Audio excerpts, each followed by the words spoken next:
coming to the United States as a political refugee from the Soviet Union.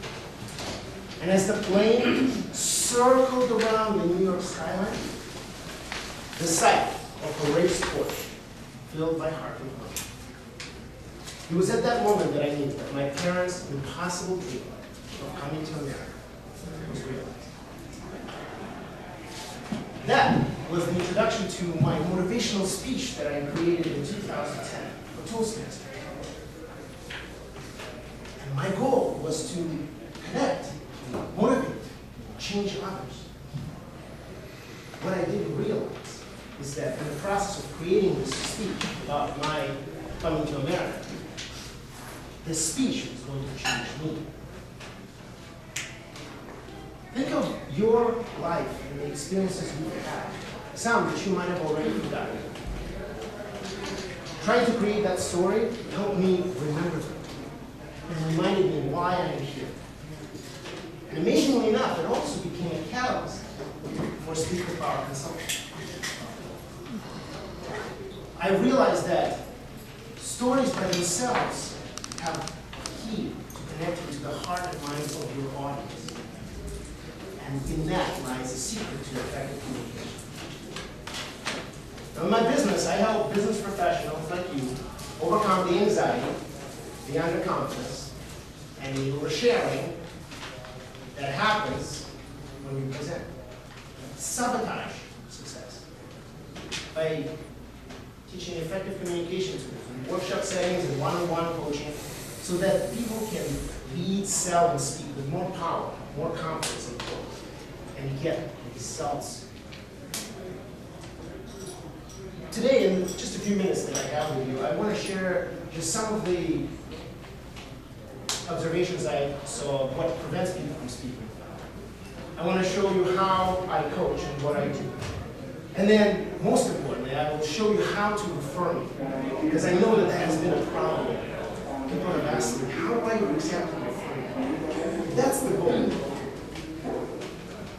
The two major things that I've noticed that really prevent people from really sharing their story, I call them the two curses. There is the curse of fear and the curse of knowledge. The curse of fear, people understand. Raise your hand if you get nervous when you stand in front of a big crowd. Good. You are normal.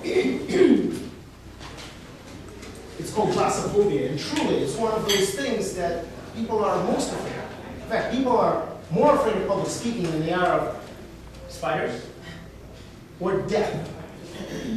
Which means, in the words of Jerry Seinfeld, people would rather be in a casket than giving the eulogy.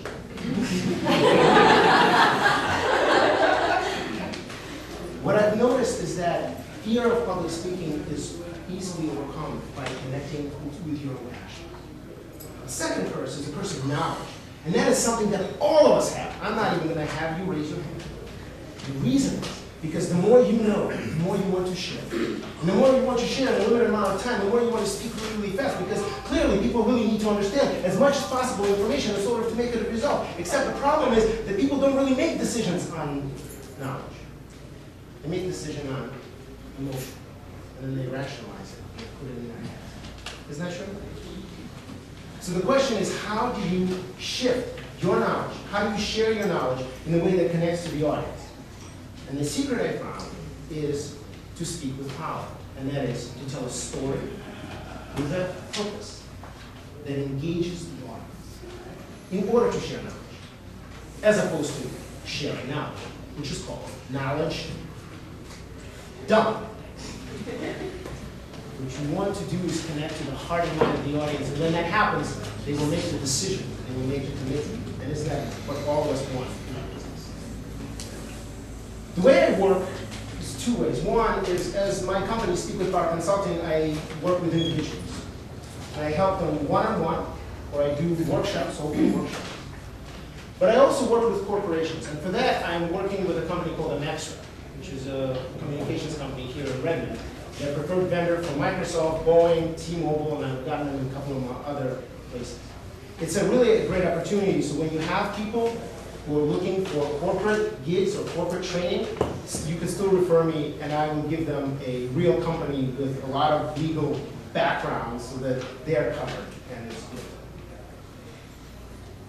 Most people, though, have trouble referring you. Raise your hand if you've had thought of wanting to refer to me, but just couldn't yet.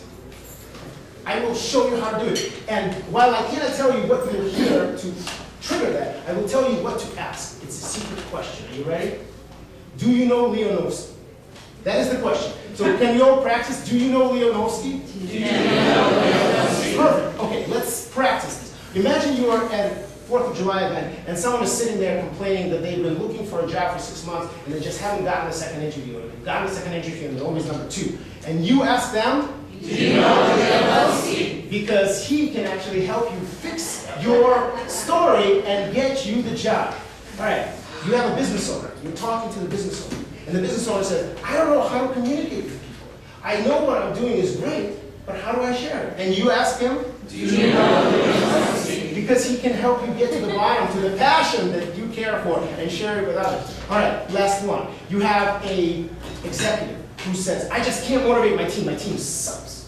And you ask them, do you know Novsky? Because he can really tap into the needs of the audience and help them actually get motivated about what you're trying to tell them.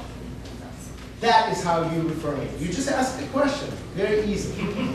So in summary, I could not imagine in 1989 that I would be teaching English to native English speakers. Really. Revenge. For all of you who said when you were kids, go back to your country, speak English. Yeah, now I'm but I'm actually living my dream. And it really comes to fruition when you least expect it. This week, I was asked to become a professor at UW-Bothell for business communication. So I'll be doing that part-time, which is really awesome. So if you ever have business people speak to you with Russian accent, they were my students.